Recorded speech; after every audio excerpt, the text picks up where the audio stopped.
Hey everybody, Darin Garman here, and we're going to talk about how to measure the rate of return on an apartment property and how to accurately measure it and how to know really what's going on day in and day out when it comes to accurately understanding, measuring, and really planning on considering rate of return on an apartment investment. Okay, because there's really two kinds of ways to measure a rate of return on investment with an apartment community. Now, there really are more. I mean, we can get into like after-tax returns based on your tax rates.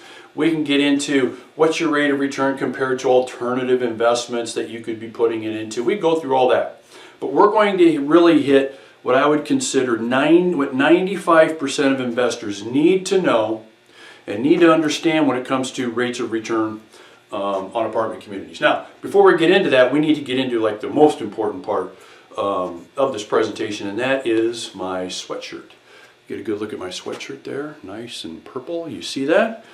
All right, well, I'm wearing purple in honor of the Northern Iowa Panthers today because of their performance in the recent NCAA wrestling tournament. If you didn't have a chance to check it out, sorry, it was pretty damn good. For those of you that did check it out, the Panthers, my alma mater, University of Northern Iowa, had a great team finish this year and had a national champion at 184. So, in honor of the Panthers today, we are wearing the purple sweatshirt. All right. Now, let's get into rates of return with apartment communities. And really, the two rates of return you need to understand in order to make an informed decision on whether you should be getting involved in it or not. And, by the way, always keep in mind that the rate of return is not the sole reason to get involved in an apartment community. There are other reasons to do it. Okay? But one of the things you're going to want to know for sure at the end of the day is, okay, what's my rate of return here? What am I looking at here? All right, so let's talk about that. And there's two ways, okay? There's two ways we can be looking at this. The first one is called cash on cash. Cash on cash return, okay? And maybe you have seen this before. Maybe you're even familiar with cash on cash. Maybe you're, like I said before, maybe you've seen this and maybe you're not quite sure what that means. But a lot of people will measure the performance of an apartment community based on its cash on cash return. What is the cash on cash return? It's very simple. It's very easy actually. Okay? It is the cash flow, the annual cash flow, okay, divided by your down payment. Okay? Annual cash flow divided by down payment. All right? So that's your cash on cash return.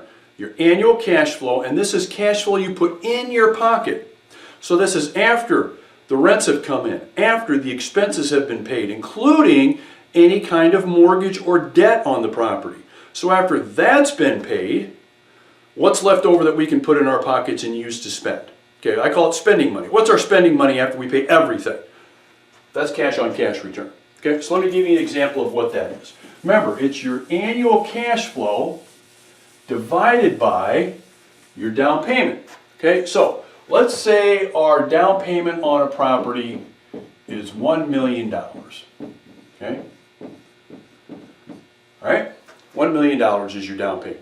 Okay, after the first year of owning it, or really whatever year of owning it, let's say after we pay everything, how much money we put in our pockets. Let's say it is $150,000. Okay, you follow me on this? So first of all, we put $1 million in down payment, in investment in this apartment property. Okay, after paying everything, including our mortgage payment and debt, we took out $150,000 and put that in our pocket. Okay, what's our cash on cash return? This cash came in. Right here, this cash came in, this cash went out, so we had a 15% cash on cash return. Okay? Pretty simple. And by the way, let's use another example. Let's say you're entering a partnership right? A lot of you are entering into partnerships, getting involved in things with me and doing other things yourself. So let's say your investment in the partnership is $100,000, okay? So right now we're looking at a 168 unit project. We've got people that are going to be involved in that with us as our partners in that. And so some of them are going to be investing $100,000, okay? So they put $100,000 in that. The first year after we own that property, or even second or third year, right? First year, let's say out of their $100,000, they get back $9,000 in distributions, okay? They put $100,000 into the project, they get $9,000 back in distributions that first year. What is their cash on cash return? Pretty simple, 9%, right? 9%. So the thing you want to make sure you understand is when you're looking at cash on cash return, it's a good barometer to see, okay, really what's my income return? What's the return just based on income I'm going to receive from the property on my investment? Because that's all cash on cash is. Cash on cash is just simply a measure of annual income return, annual income returns. I put X amount of dollars in for investment, I get X amount of dollars out annually, and as each year goes by, what is my cash on cash return? And by the way, do you think that this cash on cash return could change year after year? Okay? I'll give you another specific example. So we have an apartment property, right off the top of my head, I know it's 160 plus units. Okay? 160 units. Our cash on cash return over the last 3 years has been 17%, 11.5%, and then 12.2%. Okay? So it can fluctuate, right? It can fluctuate. And sometimes if you're getting involved in, say, maybe a property that needs some work, maybe there's some capital improvements that need to be done up front. Maybe there's going to be more money spent on property improvements, or what some people call CapEx, okay, capital expenses, versus going in our pockets, okay? So you may have a cash on cash return year one of 3%. Year two, it may be negative 2%, depending on how much capital it needs. Year three, it may be then 12%, okay? So maybe year one, it was basically getting things kind of put together and organized. Year two is where we really spent our money on the property, and that's what we had for our cash on cash return. Year three is when we had all of our improvements done, and we got the property leased back up, and that's what it comes out to be. So bottom line is, keep in mind that your cash on cash return is rarely the same. It's rarely the same with an apartment property. Why? Because you have what's called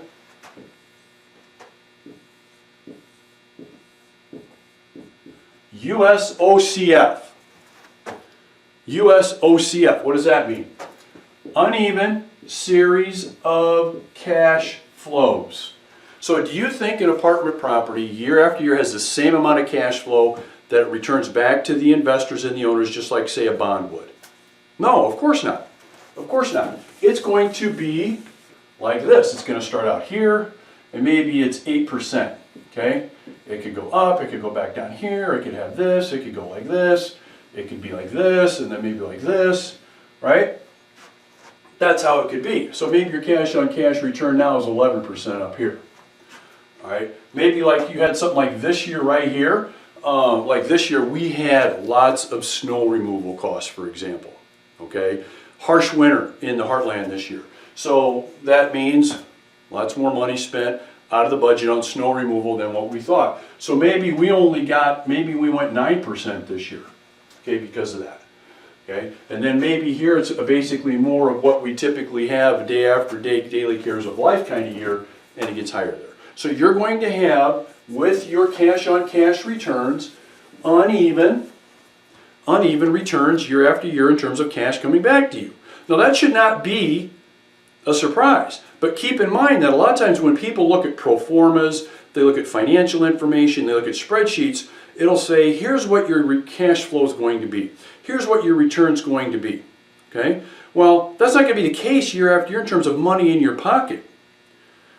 Okay? It's going to go up, it's going to go down, it's going to go up, it's going to go down, but the key is for the trend to do this, right? That's what we want. I call this the CFT, or the cash flow trend. All right? So, cash on cash return, again, it is, we put money in as an investment, okay? Whether you're buying the property yourself or you're a partner, it's the same thing. We put X amount of dollars in the investment. After that year, we get X amount of dollars in our pocket for spending money. That's cash on cash return. Okay? All right. Now, second type of return you need to know about is internal rate of return, or what's widely called the IRR. IRR. You're going to hear a lot about IRR depending on what kind of investment you're looking at. And by that I mean what kind of apartment investment. So I don't get into IRR that much. The way I like to say it is I like to say overall return. Okay? Overall return. So these are really the same thing. Okay? Internal rate of return and overall return are the same thing. Well, how is this different than cash on cash return? Well, what this measures is, what's our return after the life cycle of the property? Okay? What's the return after the life cycle of the property? So if we own this property for 5 years, 7 years, what's our return? Okay? It's easy to measure cash on cash return, but here are some things that we're not measuring with cash on cash return, right? Which are very important. Cash on cash return does not measure property appreciation. Okay? Cash on cash just basically says money in is investment, money in our pockets. It doesn't measure appreciation. Property goes up in value. Well, that has to count towards the overall return, doesn't it? Sure it does. Okay? Here's another part of it. Okay? Principal reduction. Okay? Principal reduction. What is that? Well, every month, most apartment communities are financed in some way. We finance ours with very, very low loan amounts. Okay? Very conservative loan terms. That's just the way we roll here. Okay, but when we finance these with very conservative, low-risk loan terms, we're still making a monthly payment to a lender. Well, we're not really making the payment. Who's making the payment? That's right, the tenant's making the payment, right? So the tenants make their payment through paying rent, and when we make that payment, that loan principal balance goes down every single month we make a payment. Okay? Right? So, if the property is going up in value by appreciating, the loan balance is going down every month by paying the loan down, that's building what? And it's one word. That's right. It's building equity. Right? It's building equity. Important. It's building equity. So again, cash on cash return does not measure the return we get from equity buildup, does it? No, it's just money in, money out in my pocket. Right? But what the overall return takes into account is not only appreciation, not only principal reduction, which equals equity, but then we have to include, right? We have to include then our cash on cash. Okay? So these three items are what we include in figuring out what is my overall return. Right? What's my overall return? We figure after I take into account the property appreciating, after I take into account principal reduction, after I take into account building all that equity, and after I count my cash flows that I've received while I own the property, now what's my return? Well, we got to know that because that's the only accurate way to measure the return of a property. Right? So when you see information that says IRR, when you see information that says overall return, what people are telling you, what I'm telling you, for example, is here's what we expect the overall return to be from day one to the last day we own the property. After we sell the property, here is the return. Okay? Because we also have to take into account one major thing here. Okay? One major thing. What is that? It's the biggest cash flow. Right? It's the biggest cash flow. So when do you get your biggest cash flow? When's the biggest one coming? When? When you sell the property. Right? That's your biggest cash flow, is when you sell the property. So again, overall return takes into account your cash on cash. In other words, cash I receive annually to put in my pocket, okay, because that's part of the investment return. So there's cash return I get from that, appreciation,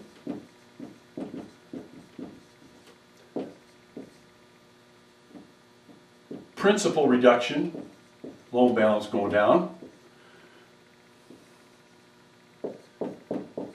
selling property.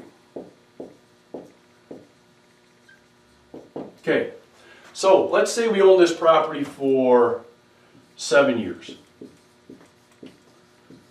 Okay, so if we really want to get an accurate idea what our return is going to be over 7 years, we have to measure what's our cash on cash year after year, what's our appreciation year after year, what's our principal reduction year after year, which builds equity, right?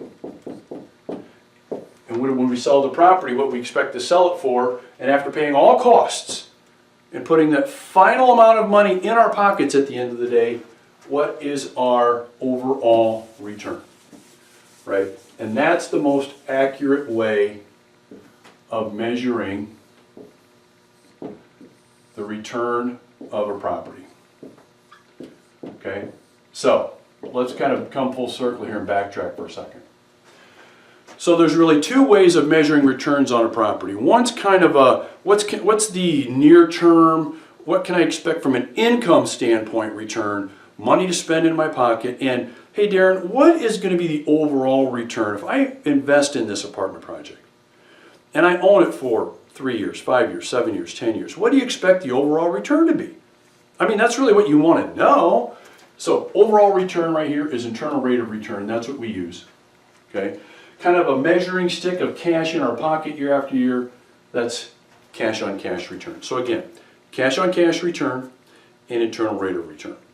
Okay, so when you're seeing information out there, when you're reviewing information, especially from me, and I talk about overall return, I talk about cash on cash return.